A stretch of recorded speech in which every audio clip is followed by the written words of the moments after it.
यह वीडियो जरा गौर से सुनिएगा।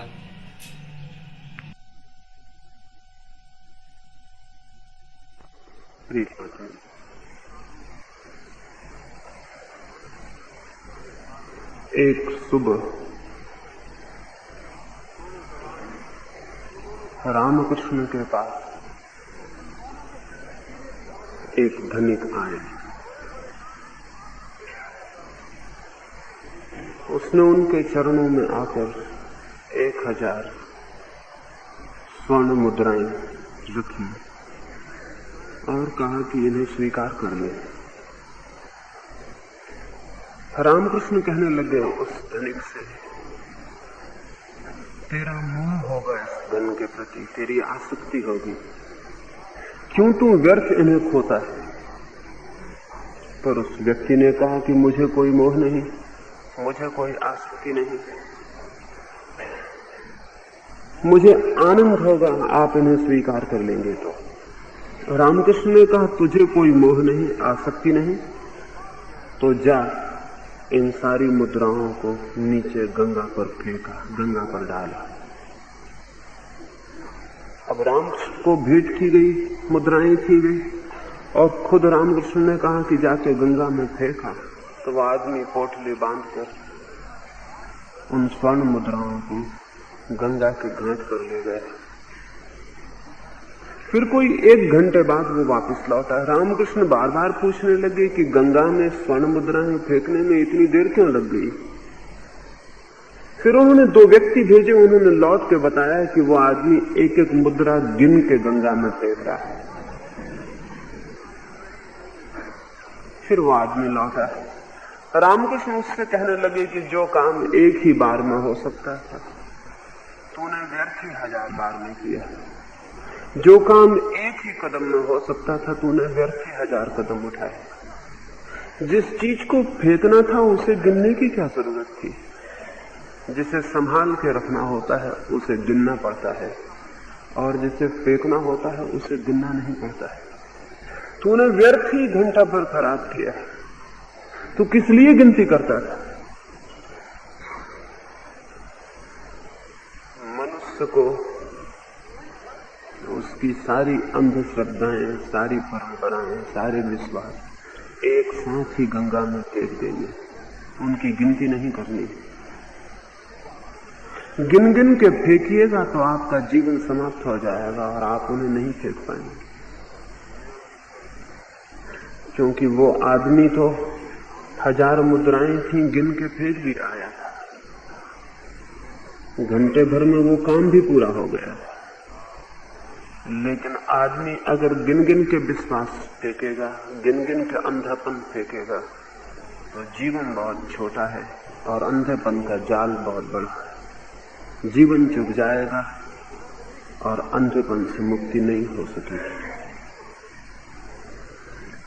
इसलिए इकट्ठा ही ये बात समझ लेनी है कि अगर विश्वास गलत है, लंगड़ा लूला करता है, मनुष्य को परतंत्र करता है।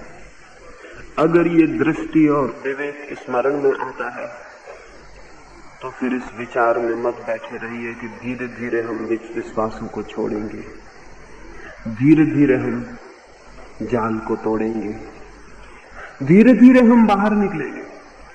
बुद्ध कहते थे एक आदमी आग में गिर पड़ा था।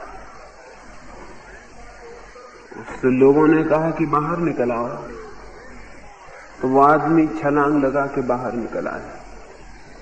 उसने ये नहीं कहा कि मैं धीरे धीरे निकलूंगा।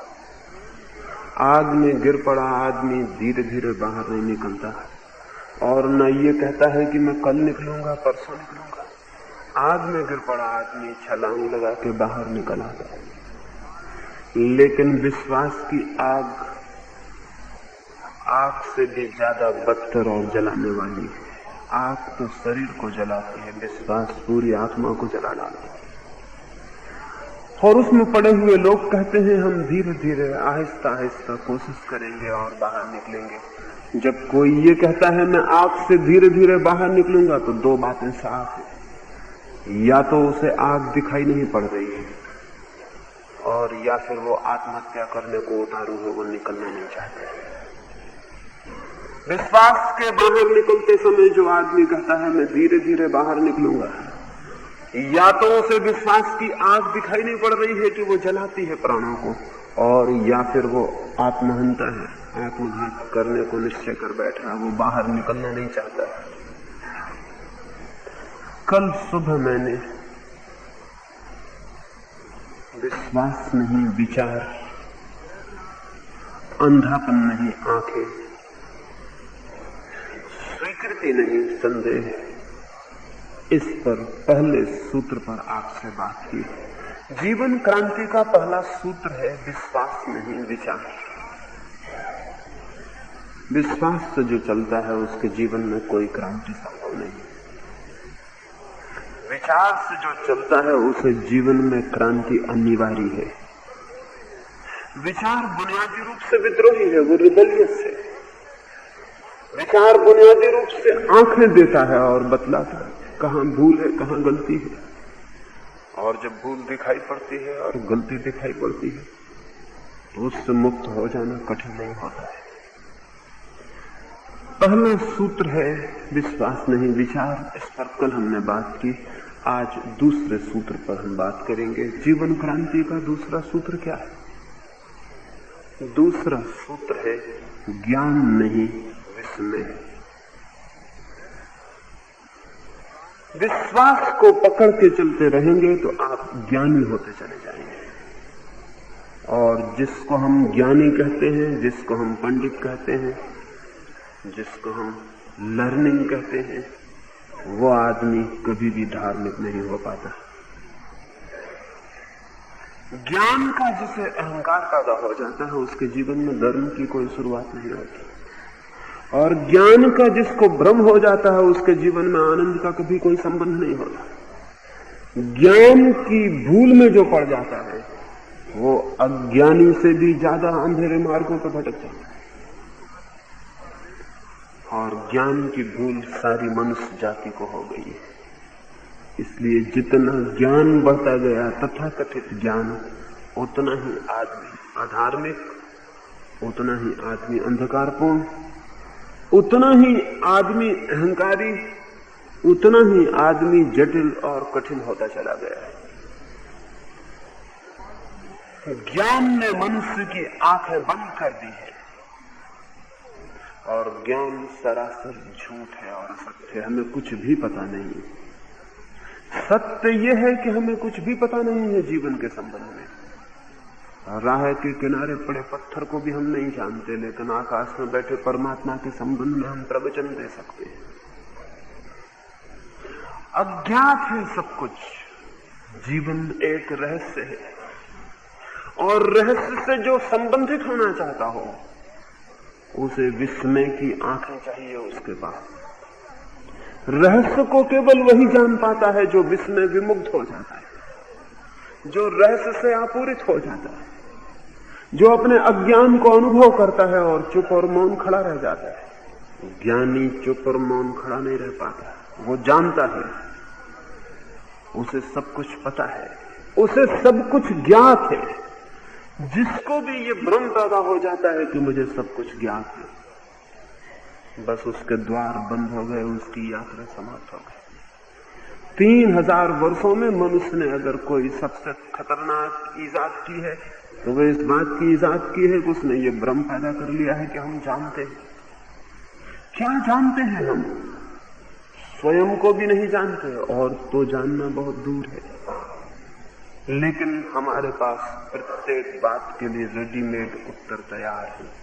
तैयार उत्तर है हमारे पास, हमारी किताबों में, हमारे शास्त्रों में, हमारे गुरुओं में हमारे पास तैयार उत्तर है। हर प्रश्न का उत्तर देने के लिए हमारे पास तैयारी है, और तब प्रश्न हमें ले जा सकते थे अज्ञात में, वो फिर नहीं ले जा पाते क्योंकि हमारे उत्तर हमें अटका देते हैं और बात समाप्त हो जाती है। D.H. लॉरेंस एक बगीचे में सुबह सुबह घूमने निकला था। उसके साथ एक छोटा सा बच्चा। जैसी कि बच्चों की आदत होती है, वो जीवन के बड़े से बड़े प्रश्न खड़े कर देते हैं। वो बच्चे ने हाथ उठा के पूछने लगा लॉरेंस को कि वृक्षों के पत्ते हरे क्यों हैं? Why the trees are green? Lawrence हंसने लगा और उसने कहा the trees are green because they are green. वो कहने लगा कि वृक्ष हरे हैं क्योंकि वो हरे हैं। उस लड़के ने कहा, आप बड़े अजीब आदमी मालूम होते हैं, मेरे पिता को मैं कुछ भी पूछूं तो वो ठीक उत्तर देते। आप क्या उत्तर देते? उसका पिता उसे क्या उत्तर देता था? अगर वो पुराने ढंग का आदमी होता तो वो कहता कि वृक्ष इसलिए हरे हैं कि भगवान ने उनको हरे बनाया ताकि भक्तों की आंखों को अच्छी लगे। या अगर कुछ वैज्ञानिक बुद्धि का होता तो वो कहता कि वृक्ष इसलिए हरे हैं कि उनमें क्लोरोफिल, उनकी रासायनिक व्यवस्था उनको हरा बनाती।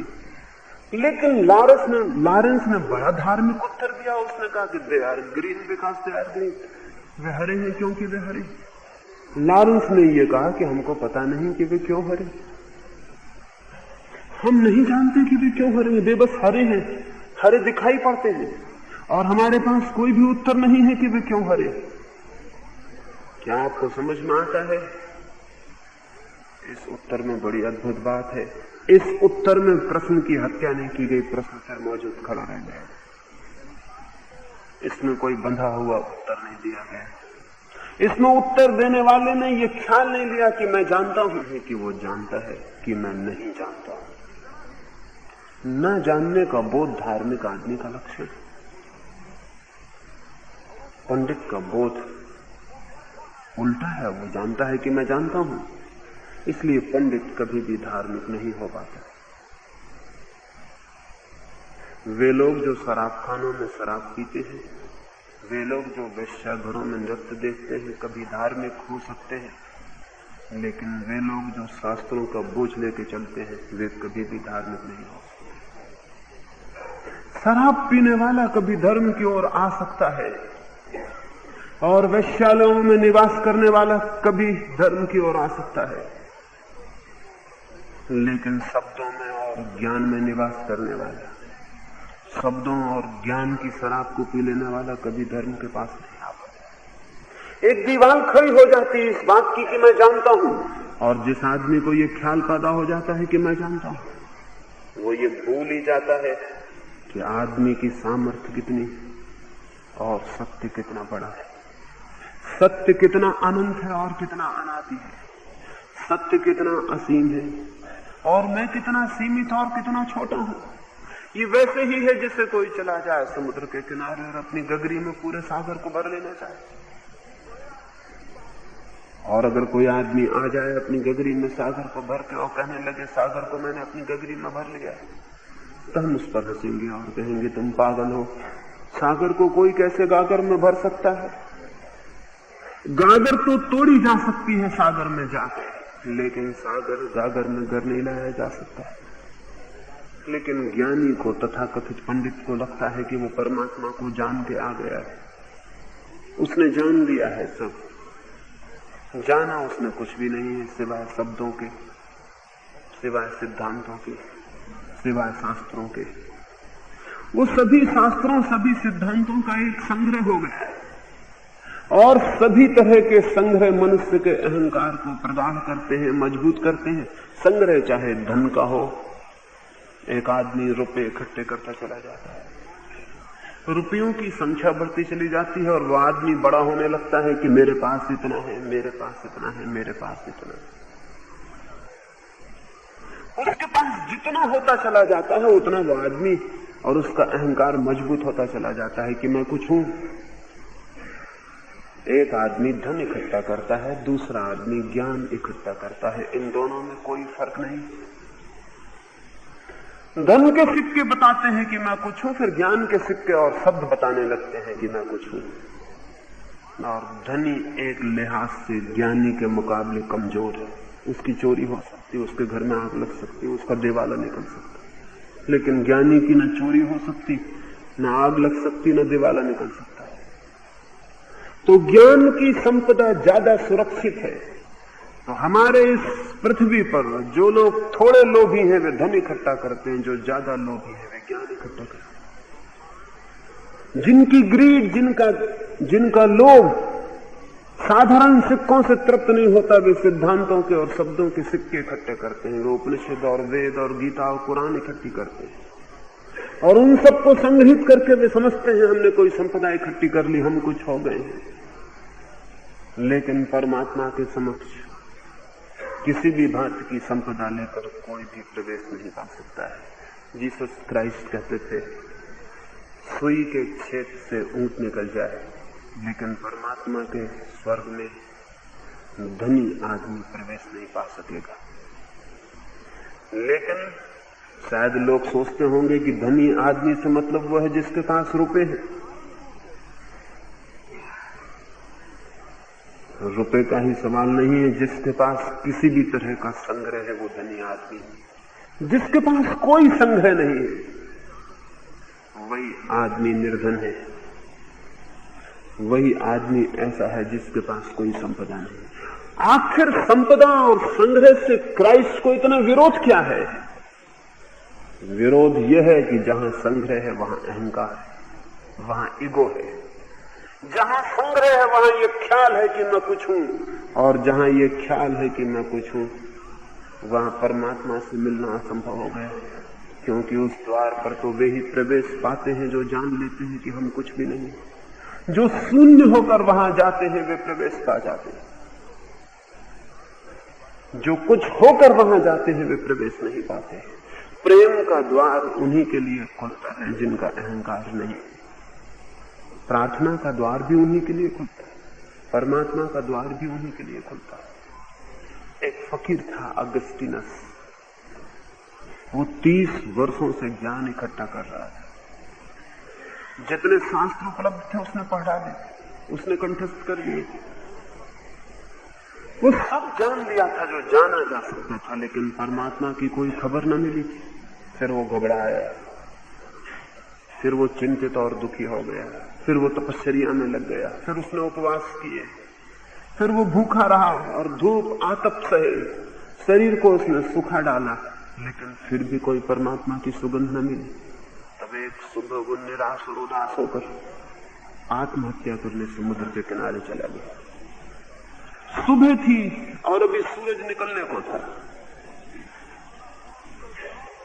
निर्जन तट था सागर का, वहां कोई भी ना था। तब अगस्तिनस वहां पहुंचा और उसने जाके आकाश की तरफ हाथ जोड़े और कहा, हे परमात्मा, ये अंतिम मेरा निवेदन है, या तो तू मुझे मिल और या फिर मैं डूब के आत्महत्या कर लेता हूं। ये अंतिम दांव है मेरा। अहंकारी हमेशा ही दांव लगाते हैं। अहंकार से बड़ा कोई जुआ नहीं है। अहंकार ही सबसे बड़ा दांव है। कोई आदमी अपनी जिंदगी लगा देता है धन कमाने को, कोई आदमी अपनी जिंदगी लगा देता है परमात्मा को पाने को, लेकिन दोनों दांव अहंकार के हैं। एक को हम संसारी कहते हैं, दूसरे को हम सन्यासी कहते हैं, लेकिन दांव अहंकार का है कि मैं पाके रहूंगा। उसने उस सुबह जाके कहा कि या तो मुझे मिलो या फिर मैं डूब कर अपनी हत्या कर लेता हूं। ये मेरी आखिरी प्रार्थना है। वो ये कह ही रहा था कि सुबह सूरज निकलने लगा। उसने चारों तरफ देखा कि कोई देख तो नहीं रहा है, निर्जन तट था, लेकिन एक पत्थर के पास एक छोटा सा बच्चा बैठा रो रहा था। अगस्तिनस बहुत हैरान हुआ, इतनी सुबह इस छोटे से बच्चे को यहां आने की क्या जरूरत पड़ गई? अकेला, कोई साथ नहीं, किस लिए रोता होगा? वो उस बच्चे के पास पहुंचा और उसने पूछा कि मेरे बेटे, तुम किस लिए रो रहे हो, क्या चाहते हो? इतनी सुबह तुम कैसे आ गए? तुम्हारे माँ बाप कहाँ हैं? वो बच्चा रोता ही रहा, उसकी आंख से आंसू टपकते रहा। उसने कहा, मत पूछिए मेरी तकलीफ को। अगस्तिनस ने उसके आंसू पहुंचे और कहा, मुझे बताओ, शायद मैं तुम्हारा कुछ साथ दे सकूं।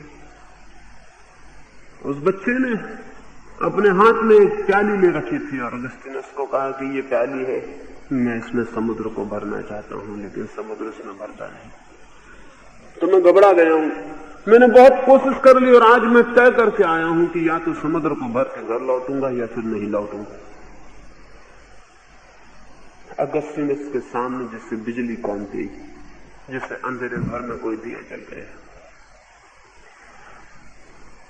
वो खड़ा हो गया अवाक, फिर वो नाचने लगा। वो बच्चा पूछने लगा, आप नाचते क्यों हो, क्या हो गया आपको? अगस्तिनस ने कहा कि मेरे बेटे, मैंने समझा कि तू ही बालक है, अब मुझे पता चला मैं भी एक बच्चा हूं। तेरी बात मुझे मूर्खतापूर्ण मालूम पड़ती है कि तू प्याली में सागर को भरने चला है, लेकिन ये तो कभी हो भी सकता है कि सागर प्याली में भर जाए, क्योंकि प्याली भी सीमित है और सागर भी सीमित है। लेकिन मैं तो अपनी सीमित खोपड़ी में उसको भरने चला हूं जो असीम है, वो कैसे भर सकेगा? मेरे 30 साल व्यर्थ गए और मुझे पता भी नहीं था कि एक बच्चे से ये संदेश मिलेगा कि मेरा सारा जीवन व्यर्थ है। मैं भी इसी तरह के पागलपन में पड़ा था, लेकिन उसी क्षण जैसे उसकी जिंदगी और से और हो गई, वो नाचता हुआ वापस लौट गया। उसके आश्रम के लोगों ने उसे नाचते हुए देखा तो सोचा कि शायद उसने पा लिया परमात्मा का ज्ञान, शायद वो सत्य को जानकर लौट रहा है, क्योंकि उसकी आंखों में कभी खुशी नहीं देखी गई थी, उसके ओंठों पर कभी मुस्कुराहट नहीं देखी गई थी, उसके पैर भी नाच सकते हैं इसकी किसी को कल्पना न थी। लोगों ने भीड़ लगा ली और उन्होंने कहा, अगस्तिनस, क्या तुमने उसे पा लिया जिसे तुम पाना चाहते थे? क्या तुमने वो जान लिया जिसको जानने के लिए तुम दीवाने? क्या मिल गई वो बात? क्या पा लिया वो ज्ञान? अगस्तिनस ने कहा कि नहीं, जो पान चला था वही खो गया, जो खोजने निकला था वही मिट गया। और मैं तुमसे कहता हूं कि जिस क्षण मैंने पाने का ख्याल छोड़ दिया और जिस क्षण मैंने जानने का ख्याल छोड़ दिया, उसी दिन मैंने पाया कि उसे तो हमेशा पाया हुआ है, वो तो हमेशा जाना ही हुआ है। लेकिन जानने की कोशिश हमारी इतनी तीव्र थी कि हम उस कोशिश में ही उलझ गए, और जो निरंतर आस पास मौजूद था, सब तरफ मौजूद था, वो दिखाई देता था। मनुष्य ईश्वर को नहीं जान सकता, लेकिन ईश्वर में मिट सकता है, और उस मिट जाने से जो उपलब्ध होता है वो ज्ञान है, लेकिन वो ज्ञान पंडित का ज्ञान नहीं। उस मिट जाने से जो जाना जाता है वो अनुभव है, लेकिन वो अनुभव शब्दों से सीखा हुआ अनुभव नहीं। बूंद खो जाती है सागर में और सागर हो जाती है, जान लेती है सागर को, लेकिन बूंद अगर चाहती हो कि सागर मुझ में आ जाए, बूंद अगर चाहती हो कि सागर को मैं अपने में भर लूं, तो असंभव है। लेकिन बूंद सागर में गिर सकती है और सागर हो सकती है। और जब बूंद सागर में गिर के सागर हो जाती है, तो पता लगाना कठिन है कि बूंद सागर में मिल गई कि सागर बूंद में गिर गया। वे दोनों एक ही हो जाते हैं। मनुष्य जान नहीं सकता, लेकिन हो सकता है।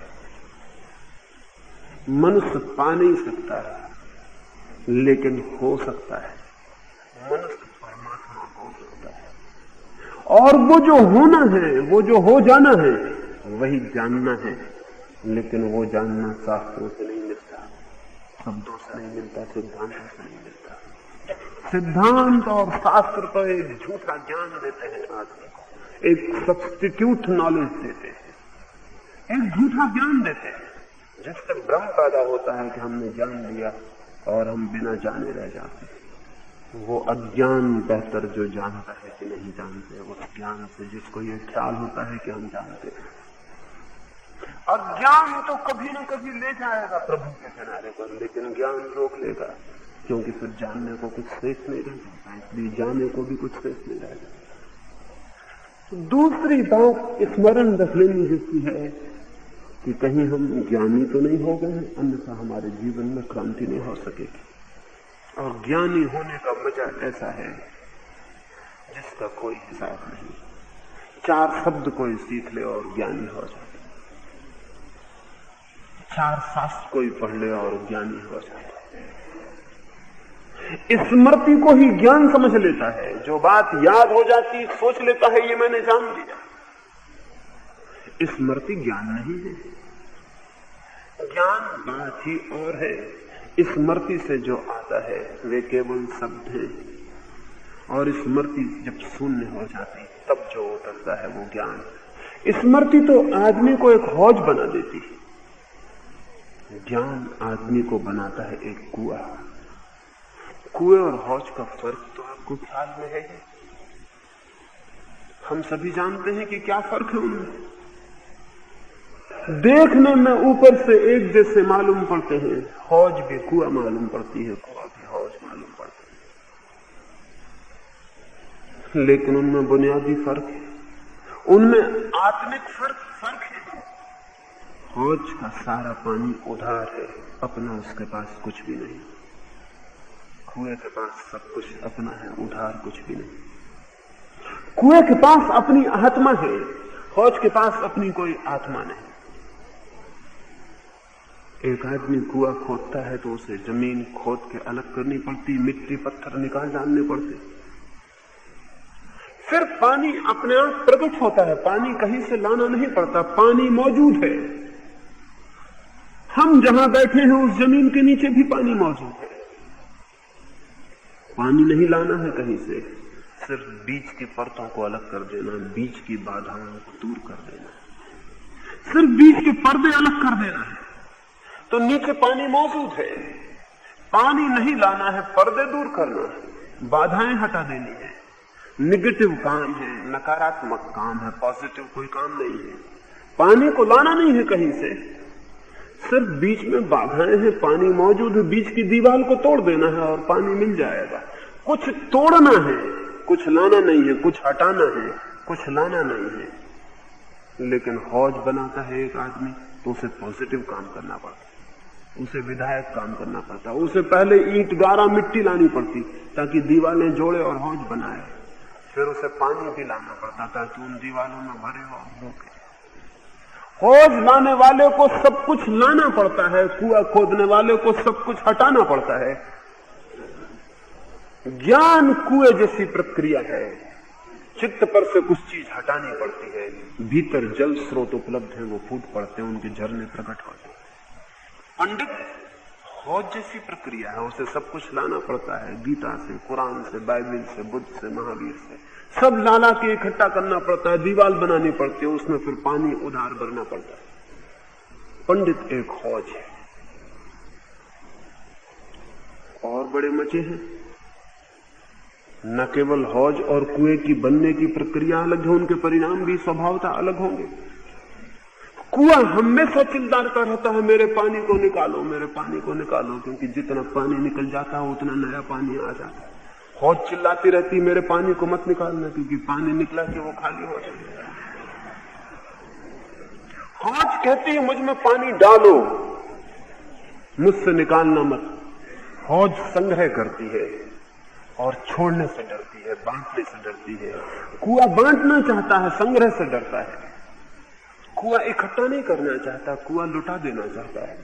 कुआं दोनों हाथ उलिझना चाहता है कि उलिझ जाए, निकल जाए, क्योंकि जितना निकल जाता है पानी उतने नए झरने प्रकट हो जाते हैं, उतना नया जल उसके भीतर आ जाता है, उतना वो नया हो जाता है। कुएं में पानी इकट्ठा हो तो कुआं बूढ़ा होता है, कुएं का पानी बढ़ता रहे तो वो जवान होता है। हौज का पानी निकल जाए तो वो मर जाती है, हौज का पानी रुका रहे तो ही उसके प्राण है, तो ही उसकी थाती है, उसकी संपदा है। फिर हौज में पानी अगर पड़ा रह जाए तो सड़ जाएगा, क्योंकि उधार पानी के पास कोई प्राण नहीं होते, कोई जीवंतता नहीं, वो कोई लिविंग तो नहीं है, वो सड़ जाएगा, उसमें कीड़े पड़ जाएंगे, उसमें बदबू आने लगेगी। लेकिन कुएं का पानी अगर रुका भी रह जाए तो सड़ेगा नहीं, उसमें बदबू नहीं आएगी, वो जीवंत है, वो लिविंग वाटर है, उसके अपने पास जड़ें हैं, अपने झरने हैं, वो मरने वाला नहीं। तो पंडित सड़ता जाता है, सड़ता जाता है, उससे फिर बदबू आने लगती है। सारी दुनिया में आज जो आदमी की जिंदगी में इतनी दुर्गंध है, ये पंडितों के द्वारा फैली हुई बदबू का कारण है। हिंदू पंडित सड़ जाता है, मुसलमान पंडित सड़ जाता है, जैन पंडित सड़ जाता है, फिर वो बदबू फैलाता है। बदबुओं से संप्रदाय खड़े होते हैं, संघर्ष खड़े होते हैं, युद्ध खड़े होते हैं, मंदिर जलाया जाता है, मस्जिद जलाई जाती, औरतों की इज्जत लूटी जाती, बच्चे काटे जाते, खून बहता सड़कों पर। ये सड़े हुए पंडित से निकली हुई दुर्गंध के अतिरिक्त और कुछ भी नहीं। लेकिन कुआं सड़ता नहीं, कुएं का जल तो ताजा बना रहता है। और भी फर्क है, हौज के भीतर जाइएगा तो दीवार आ जाएगी, और कुएं के भीतर प्रवेश करिए और भीतर प्रवेश करिए और भीतर प्रवेश करिए तो आप समुद्रों में पहुंच जाएंगे। क्योंकि कुएं के झरने, कुएं की धारें दूर सागर से जुड़ी है, इसलिए तो कुआं प्राणवान है। उसे दूर से कुछ उपलब्ध होता रहता है। उसको दूर के जल स्रोत मिले हुए हैं, वो उनसे संबंधित है, उसकी कोई जड़ें हैं। लेकिन फौज की कोई जड़ें नहीं होती। फौज अपने में बंद और अपने में समाप्त होती है। फौज इसलिए अहंकार से भर जाती है कि मैं कुछ हूं। कुआं जितने अपने को जानता है उतने निरहंकारी होता चला जाता है, क्योंकि वो पाता है मैं क्या हूं, मैं तो कुछ भी नहीं हूं। दूर सागर से पानी आता है, दूर सागर से झरने आते हैं, दूर अनंत सागरों से मेरे द्वार हैं। तो कुआं जितना अपने को जानता है उतना ही विनम्र, उतना ही ह्यूमिलिटी से भरता चला जाता है। और जितना अपने को जानती उतनी अकड़ से भरती चली जाती है कि मैं कुछ हूं, क्योंकि उसका किसी से कोई संबंध नहीं। वो अपने में बंद, कुंठित और समाप्त है। वो क्लोज्ड एंटाइटी है। कुआं एक ओपनिंग है, दूर तक उसके द्वार खुले हुए हैं। फौज के पास कोई खिड़की द्वार नहीं है, वो सब तरफ से बंद है। पंडित एक क्लोज्ड, एक बंद व्यक्तित्व है। और धार्मिक व्यक्ति जिसको मैं ज्ञानी कहूं, वो एक ओपनिंग है, वो एक सिर्फ द्वार है, और बड़ा द्वार और बड़ा द्वार। अंततः वो वहां पहुंच जाता है जहां परमात्मा है। जैसे कुआं सागर से जुड़ा है, वैसा धार्मिक व्यक्ति परमात्मा से जुड़ा होता है।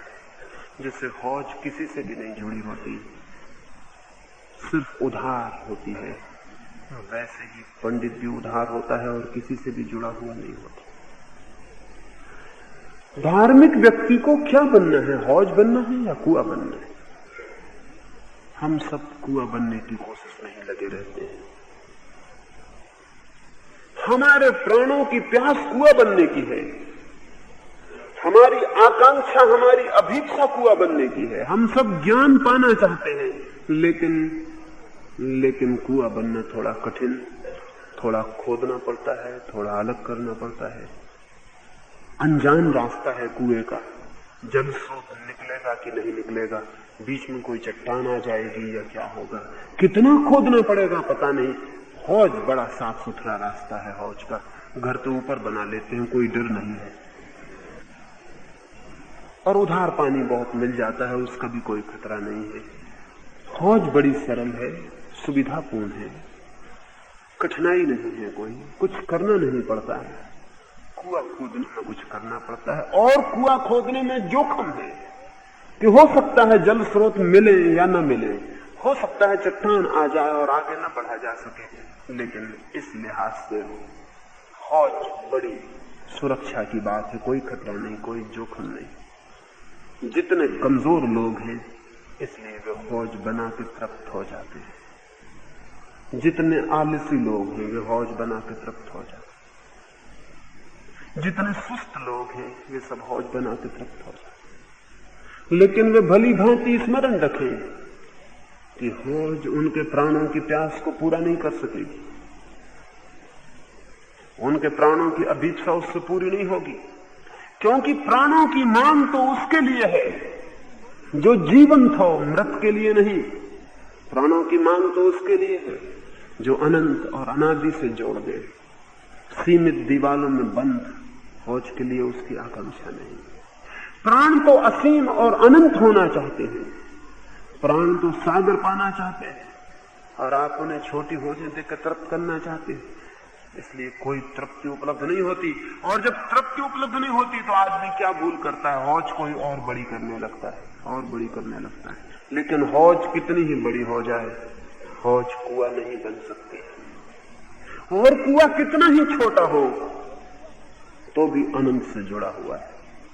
इसलिए अपने ज्ञान का एक छोटा सा टुकड़ा भी पराये ज्ञान के पर्वत से ज्यादा मूल्यवान है। अपने ज्ञान का छोटा सा कुआं भी परमात्मा से जोड़ देगा, और दूसरे के ज्ञान की बड़ी से बड़ी हौज, बड़ा से बड़ा संग्रह भी कभी भी किसी से जोड़ने में समर्थ नहीं। इसलिए दूसरे सूत्र पर मैं कहना चाहता हूं, ज्ञान से बचे, उधार ज्ञान से, सीखे हुए ज्ञान से, शब्दों के ज्ञान से बचे। अगर उस ज्ञान को पाना है जो आपके भीतर है और जिसे उपलब्ध किया जा सकता है, वो कैसे उपलब्ध होगा? अगर हम ज्ञान से बच जाएंगे तो भीतर का कुआं कैसे खोदेंगे? उस कुआं को खोदने की जो कुदाली है उसको मैं विस्मय कहता हूं, उसको मैं विस्मय विमुग्ध भाव कहता हूं। जीवन को, स्वयं को विस्मय की आंखों से देखें, जैसा एक छोटा बच्चा देखता है जिसे कुछ भी पता नहीं। एक छोटा बच्चा आंखें खोलता है, उसे सूरज दिखाई पड़ता है, उसे कुछ भी पता नहीं कि सूरज क्या है। न उसे ये पता है कि सूर्य नारायण भगवान है और अपने रथ को जोत के सुबह सुबह निकल आते हैं और सांझ तक रथ दौड़ाते हैं और भगवान की आज्ञा पूरी करते हैं। उसे ये पता नहीं। उसे ये भी पता नहीं कि सूर्य जो है वो हीलियम गैस का गोल पिंड है और उसमें आग जलती रहती है और वो इतने करोड़ वर्ष से जलता है और इतने करोड़ वर्ष बाद ठंडा हो जाएगा। उसे ये वैज्ञानिक बात भी पता नहीं। वो तो आंख खोलता है और विस्मय विमुक्त भाव से सूरज उसके सामने खड़ा हो जाता है। वो नहीं जानता कि सूरज क्या है, लेकिन उस न जानने में भी वो देखता है। उसके प्राणों में कोई चीज छूती है, कोई आंदोलन होता है, कोई तस्वीर बनती है, कोई भाव जन्मता है। वो विस्मय विमुग्ध खड़ा रह जाता है। वो कुछ भी नहीं जानता, लेकिन वो न जानने में भी सूरज के समक्ष खड़ा रह जाता है। उसका एक साक्षात्कार, एक एनकाउंटर होता है। और जब ज्ञान बीच में आ जाता है तो साक्षात्कार बंद हो जाता है। बच्चे जानते हैं और बूढ़े नहीं जानते। क्राइस्ट एक गांव से गुजरते थे। एक भीड़ गांव के बाजार में उन्हें घेर ली और पूछने लगी कि तुम्हारे प्रभु को कौन जान सकेगा? उन्होंने छोटे से बच्चों को भीड़ में से ऊपर उठा लिया और कहा कि जो इस बच्चे की भांति होंगे वे। बच्चे की भांति होंगे इसका मतलब क्या है? क्या उनकी उम्र छोटी हो? बच्चों की भांति होंगे इसका मतलब क्या है? इसका मतलब है जो विस्मय विमुग्ध भाव से जीवन को देखने में समर्थ है, जो ज्ञानी के दंभ से जीवन को नहीं देखते, अज्ञानी की सरलता से जीवन को देखते, नहीं जानने की जगह से, न जानने की जगह से, स्टेट ऑफ नॉट नोइंग से जो देखते हैं वे उपलब्ध हो जाएंगे। एक बच्चे की भांति जगत को देखें, एक बूढ़े की भांति नहीं, एक अनुभवी की भांति नहीं, एक गैर अनुभवी की भांति। उस तरह जो नहीं जानता, तब एक फूल भी अद्भुत अर्थ ले लेता है और एक घास की पत्ती भी, पानी की एक लहर भी, हवाओं का एक झोंका भी, आकाश में चलती हुई बदलियां भी, स्त्री पुरुषों की आंखें भी, राह के किनारे पड़ा हुआ पत्थर भी, तब एक बड़ा अर्थ, एक बड़ी मीनिंग ले लेता है। क्योंकि हमें पता नहीं तो हम झांकते हैं, हम खोजते हैं, और उस खोज में और उस झांकने में, क्योंकि हमारे पास कोई भी उत्तर नहीं, सिर्फ प्रश्न है, सिर्फ जिज्ञासा है, सिर्फ इंक्वायरी है, हमारे प्राणों के अंतस्थल से जिसका हम साक्षात करते हैं उसका संपर्क हो जाता है। जीवन का संपर्क केवल उनसे होता है जिनके मन खुले हैं, और जिनके मन ज्ञान से भरे हैं वो बंद हो जाते हैं, वो कभी खुले होकर नहीं देख पाते। एक जगह ऐसा हुआ, चीन के बाजार में एक बहुत बड़ा मेला भरा हुआ था। एक कुआं भी था उस मेले में, लेकिन उस कुएं पर कोई पाट न थी, कोई घाट नहीं था, कोई दीवार नहीं थी। एक आदमी मेले को देख रहा था, भीड़ भड़के में भूल गया और पीछे हटता चला गया भीड़ में और उस कुएं में गिर गया। जिन लोगों की नजरें दूसरों की तरफ लगी रहती हैं वो अक्सर कुओं में गिर जाते हैं। जो दूसरों को देखते रहते हैं उन्हें खुद का ख्याल ही नहीं रह जाता, वो अक्सर कुएं में गिर जाते हैं। वो भीड़ भाड़ को देखने में लगा था, वो दूसरे लोगों को देखने में लगा था, वो कुएं में गिर पड़ा। वहां भीड़ इतनी थी, शोरगुल इतना था कि किसी को पता भी नहीं चल सका कि कोई कुएं में गिर गया। वहां तो बाजार भरा हुआ है। वो आदमी चिल्लाने लगा कुएं से, लेकिन कुएं के बाहर जो थे उन्हीं की बात सुननी कठिन थी, तो उसकी बात कौन सुनता। लेकिन एक सन्यासी, एक बौद्ध भिक्षु कुएं के पास से निकला। उसने नीचे आवाज सुनी तो उसने झांक के देखा, एक आदमी डूब रहा है, घबरा रहा है, चिल्ला रहा है। उसने दीवार की ईंट पकड़ रखी है और चिल्ला रहा है, मुझे निकालो। उसने कहा, भिक्षु जी मुझे बाहर निकालो। उस सन्यासी ने कहा, मेरे दोस्त, जीवन तो दुख है, बाहर भी निकल के क्या करेगा। जीवन तो एक दुख है, जीवन तो एक पीड़ा, जीवन में कोई सार नहीं, जीवन अनर्थ है। धन्य है वे जो जीवित नहीं, जो जन्मे नहीं वे और भी धन्य है, जो जन्मते हैं और जल्दी मुक्त हो जाते हैं वे और भी धन्य है। तो तेरी मुक्ति आ गई, तू क्यों परेशान होता। उस आदमी ने कहा कि ये बातें फिर मुझे समझाना, मुझे पहले बाहर निकालो। लेकिन वो भिक्षु धम्मपद के सूत्र दोहराने लगा और कहा कि देख, भगवान ने कहा है कि जरा दुख है, जन्म दुख है, जीवन दुख है, जीवन से मुक्त हो जाना ही आनंद है। तू क्यों जीवन में पड़ना चाहता है। जीवेशना छोड़, ये लस्ट फॉर लाइफ छोड़। यही तो दुख का कारण है, यही तो मूल है दुख का, यही तो अविद्या है, यही अज्ञान है। उस आदमी ने कहा कि मेरे भाई ये सब सुनूंगा मैं, बाहर तो मुझे निकाल लो। लेकिन वो भिक्षु कहने लगा, तुझे पता नहीं, सब अपने अपने कर्मों का फल भोगते हैं। तूने किसी को पिछले जन्म में धक्का दिया होगा कुएं में, तो अब तुझे धक्का लगा है। अपना अपना कर्म फल भोगना ही पड़ता है, इसके बिना निर्जरा नहीं होती। अपना फल भोग घबराता क्यों है, जैसा किया वैसा भोगना पड़ता है। वो आदमी रोने लगा और चिल्लाने लगा कि सब ठीक है तुम्हारी बातें, लेकिन अभी नहीं, कम से कम मुझे कुएं के बाहर निकालो। उस भिक्षु ने कहा, मैं किसी के कर्म के बीच में बाधा नहीं आता। तुम अपने मार्ग पर जा रहे हो, अपने कर्मों का फल भोग रहे हो, मैं अपने मार्ग पर जा रहा हूं। अगर मैं तुम्हें बाहर निकाल लूं और तुम कल किसी की हत्या कर दो, तो मैं भी तो कर्म भागी हो जाऊंगा, दोषी हो जाऊंगा। शास्त्र ऐसा कहते हैं कि अगर तुम किसी को बचा लो, वो कल चोरी कर ले, तुम न बचाते न वो चोरी करता है, तो तुम भी उस चोरी में भागीदार हो गए। तो उस भिक्षु ने कहा, भाई मुझे क्षमा कर, मैं जाता हूं, मैं इस झंझट में नहीं पड़ता, कल तू क्या करे मुझे क्या पता। वो भिक्षु आगे बढ़ गया, वो नीचे पड़ा, आदमी चिल्लाता रहा। वो आदमी उस भिक्षु को दिखाई नहीं पड़ा, उसके बीच शास्त्र आ गए, ग्रंथ आ गए, शब्द आ गए, सिद्धांत आ गए। वो आदमी मर रहा है ये दिखाई नहीं पड़ा, उसे दिखाई पड़ रहे हैं अपने ग्रंथ, अपने सूत्र, अपने सिद्धांत। ये मरता हुआ आदमी उसे दिखाई नहीं पड़ता। उसके पीछे ही एक कन्फ्यूशियस को मानने वाला एक दूसरा भिक्षु आ गया। वो नीचे चिल्लाने जा रहा है। वो आदमी इस भिक्षु को देख के फिर उसे भय हुआ कि पता नहीं ये निकालेगा कि नहीं निकालेगा, लेकिन मजबूरी थी, उसे चिल्लाना पड़ा। उस कन्फ्यूशियस को मानने वाले भिक्षु ने कहा, मेरे मित्र, तुझे पता नहीं है, कन्फ्यूशियस ने अपनी किताब में लिखा है कि हर कुएं पर घाट जरूर होना चाहिए। जिस राज्य के कुएं पर घाट नहीं होते वो राजा अधर्मी है।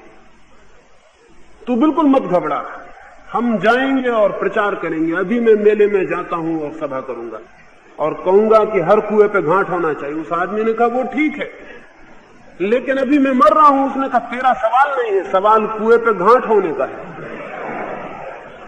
होता है घाट, तू गिरता नहीं, होंगे घाट, कभी कोई गिरेगा नहीं। ये एक आदमी का सवाल नहीं, आदमी तो आते हैं और चले जाते हैं, समाज बचा रहता है। कुछ सोशलिस्ट, कुछ समाजवादी बुद्धि का होगा, उसने कहा समाज बचा रहता है, आदमी तो आते हैं चले जाते हैं, व्यक्तियों का कोई मूल्य नहीं है। तू मर भी जाएगा तो कोई हर्ज नहीं, लेकिन तेरे कारण एक प्रेरणा मुझे मिल गई, मैं आंदोलन चलाऊंगा। वो आदमी चिल्लाता रहा, वो भिक्षु जाके आंदोलन चलाने लगा।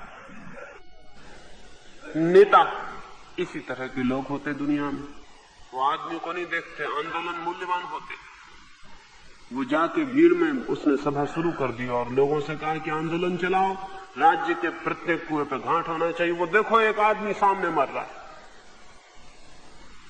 वो आदमी तो हैरान रह गया, लेकिन कोई उपाय नहीं था। और थोड़ी देर बीते, वो बिल्कुल मरने के करीब है, तब एक ईसाई मिशनरी वहां पहुंच गया। उसने भी झांक के देखा, वो आदमी चिल्लाया कि मुझे बचाओ। उसने कहा बिल्कुल मत घबराओ। उसने जल्दी से रस्सी फेंकी, जैसे कि वो रस्सी अपने साथ ही रख के चलता हो। वो ईसाई मिशनरी अपने बैग में रस्सी रखे हुए, उसने जल्दी से रस्सी फेंकी, उतरा, उस आदमी को बाहर निकाला। उस आदमी ने कहा कि धन्य है आप, मुझे भी ईसाई बना ले, क्योंकि मैं 2 धर्मों के लोग अभी होके गए, उन्होंने तो मुझे बचाया भी नहीं। उस ईसाई मिशनरी ने कहा कि इसीलिए हमने तुम्हें बचाया कि तुम ईसाई हो जाओ, और कोई कारण नहीं हमारा बचाने का। तुम ये मत सोचना कि हमने तुमको बचाया। हम तो अपनी ईसाई बनाने की कोशिश में रस्सी हमेशा साथ ही रखते हैं, कोई कुएं में गिर जाए फौरन डालते हैं। हम तो इस तलाश में घूमते हैं कि कोई कुएं में गिरे और ईसाई बनाने का मौका मिले।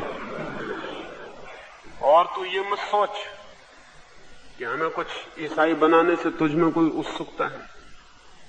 असल में जीसस क्राइस्ट ने कहा है, जो लोगों की सेवा करेगा वही स्वर्ग के राज्य का अधिकारी होगा। हम स्वर्ग का राज्य खोज रहे हैं, हमें सेवा करनी जरूरी है। तो अच्छा है कि कुओं पे घाट ना हो, ताकि लोग गिरते रहें और हम सेवा करते रहें। तेरे बच्चे भी गिरे, उनके बच्चे भी गिरे इस कुएं में, ताकि हमें सेवा का मौका मिलता रहे। दुनिया ऐसी चाहिए जिसमें सेवा का मौका हमेशा उपलब्ध रहे, क्योंकि बिना सेवा के कोई मोक्ष नहीं जा सकता। उन 3 लोगों के सामने वो कुएं में डूबता और मरता हुआ एक आदमी था, लेकिन वो आदमी उन तीनों में से किसी को भी दिखाई नहीं पड़ा। बीच में आ गए सब, बीच में आ गए सिद्धांत, बीच में आ गए धर्म, बीच में आ गए मसीहा, मोक्ष, सब आ गया, लेकिन वो आदमी दिखाई नहीं पड़ा। जिनकी आंखें ज्ञान से भर जाती हैं उन्हें कुछ भी दिखाई नहीं पड़ता। ज्ञान से ज्यादा अंधा करने वाली और कोई चीज नहीं।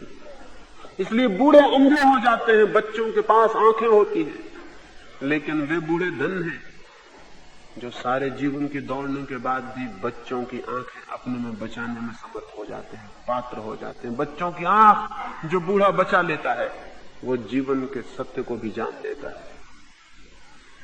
बच्चे की आंख का मतलब है विस्मय, विमुग्धता का भाव, और जीवन जैसा है बिना शब्दों के देखने की सामर्थ्य। जीवन जैसा है, जो कुछ है, उसे बिना सिद्धांतों के सीधा, इमीडिएट और डायरेक्ट देखने की व्यवस्था। हम कभी भी जीवन को सीधा नहीं देखते, हमेशा सिद्धांतों के द्वारा देखते हैं। एक आदमी मुझे मिलता है, वो मुझसे पूछता है कि आप किस धर्म को मानते हैं। अगर वो मुसलमान है और मैं कह दूं कि मैं मुसलमान धर्म को मानता हूं, तब वो मुझे और ढंग से देखता है।